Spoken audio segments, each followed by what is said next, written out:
बिस्मिल्लाहिर्रहमानिर्रहीम। अस्सलाम वालेकुम नाजरीन, मैं हूँ एडवोकेट शाहज़ेब आज़म और आप देख रहे हैं लीगल व्यू।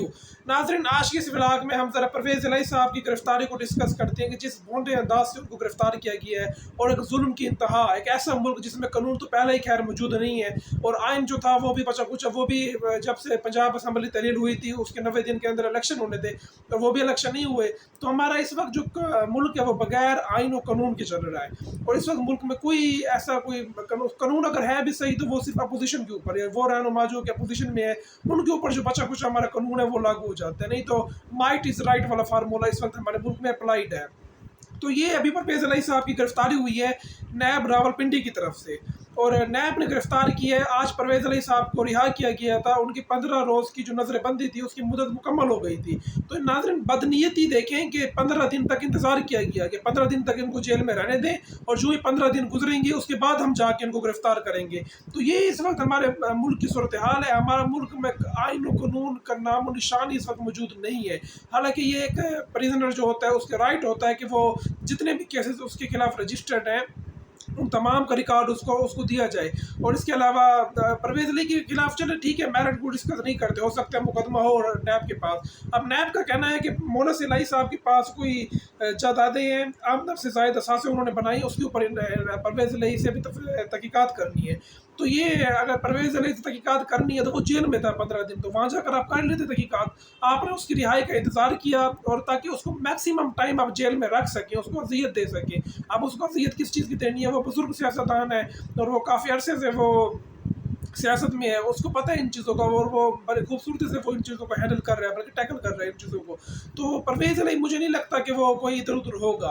और अगर देखा जाए तो शुजात जो है, शुजात साहब जो है वो तो पहले ही पीडीएम को प्यारे हो चुके हैं, उनकी तो अपनी कोई उन्होंने खुद अपने जो सियासी कब्र है वो खुद खोद ली है पहले ही। तो अब शुजात साहब की तो इतनी कोई है नहीं, अगर कुछ सीटें अगर मिलनी होगी तो परवेज़ इलाही को मिल जाएंगी पंजाब में से, अगर फ्री एंड फेयर इलेक्शन हुए। क्योंकि इस वक्त जो मकबूलियत की जो लहर है वो इमरान खान की है, मकबूलियत इमरान खान की भरपूर है, लेकिन कबूलियत नहीं है। जो कबूलियत होती है वो फिर उधर आपको पता है कि वो हमारे जो कुछ पीर साहब बैठे हुए हैं, कुछ उनके यहाँ जो कबूलियत होती है तो फिर वो इधर फिलहाल नहीं है इमरान खान साहब की। लेकिन परवेज़ इलाही साहब भी सोचते होंगे कि जितना अरसा उन्होंने वो जिनके मुरीद रहे हैं, जिनके उन्होंने नवाज शरीफ का साथ छोड़ा 99 की बात है और उसके बाद वो पंजाब हुकूमत उनके पास आई, उसके बाद जिस तरह उन्होंने जनरल बाजवा को डिफेंड किया था तो जनरल फैज़ के खिलाफ वो थे लेकिन जनरल बाजवा के ऊपर डिफेंड करते थे। इमरान खान से भी एक दफ़ा वो उलझ पड़े थे इस बात पे।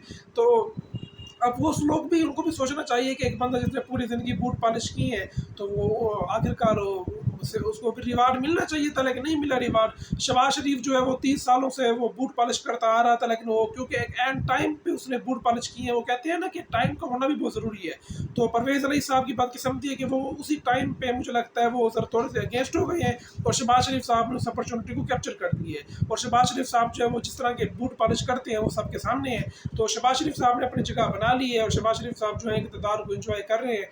तो देखते हैं कि ये जुल्म आखिर कब तक जारी रहेगा। परवेज़ इलाही साहब को आर्टिकल 10 ने हमारा कहता है कि फेयर ट्रायल का हक दिया जाना चाहिए। एक मुल्ज़िम के पास जो फेयर ट्रायल के जो दीगर जितने भी फेयर ट्रायल के अंदर जो भी उसमें मुहर्रकात हैं वो तमाम परवेज़ इलाही साहब को बताने चाहिए। उनका जो तमाम जो वकुला की सहूलत या जो भी उनको साबिक़ वज़ीर आला थे जेल में जो भी जो सहूलियात उनको दी जानी चाहिए थी वो भी उनको मिलनी चाहिए। क्योंकि अभी रिसेंटली जो लाहौर हाई कोर्ट ने फैसला दिया है उसमें परवेज़ इलाही साहब जो है उन्होंने सहूलियात कुछ मांगी थी, अहले खाना से मुलाकात की इजाज़त मांगी थी। तो लाहौर हाई कोर्ट ने एक अहम चीज़ नोट की कि उन्होंने कहा कि जो परवेज़ इलाही साहब है वो इस वक्त कैदी नहीं है, वो नज़रबंद है। कैदी और नज़रबंद में फ़र्क होता है।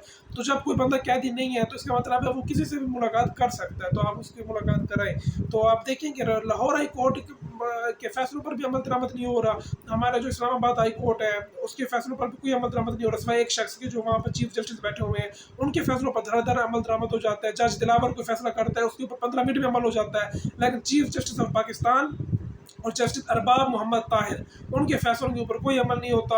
और जो फैसला इस वक्त जो है वो उनके जो हमारे बैठे हुए हैं हमारे जो करता धरता है जो उनके हक़ में जो है वो फैसला ठीक होता है, जो फैसला खिलाफ जो है वो खिलाफ ही होता है। तो नाज़रीन, आज वैसे आज़ादी का दिन है तो परवेज़ इलाही साहब को भी आज़ादी का परवाना मिल जाता तो अच्छा होता, लेकिन परवेज़ इलाही साहब को भी सोचना चाहिए बैठ के कि आइंदा اگر انہوں نے سیاست کرنی ہے تو وہ پھر وہ کس قسم کی سیاست کرنی ہے؟ اگر آپ نے اس ملک میں جمہوریت لانی ہے تو بھائی قصور تو آپ کا ہے، آپ کیوں زبردستی ان کو زبردستی سیاست میں گھسیٹ کے آتے ہیں؟ چلے شہباز شریف کی تو مجبوری ہے، وہ تو اب بالکل نکارہ ہو چکا ہے، اس کی تو اب کوئی حکومت واپس نہیں آنے لگی، لیکن اس کی مجبوری ہے، اس نے بوٹ پالش کرنی ہے، لیکن آپ کی تو کوئی مجبوری نہیں ہے، آپ کو چاہیے کہ آپ جمہوریت کو مضبوط کریں، اس کو فروغ دیں۔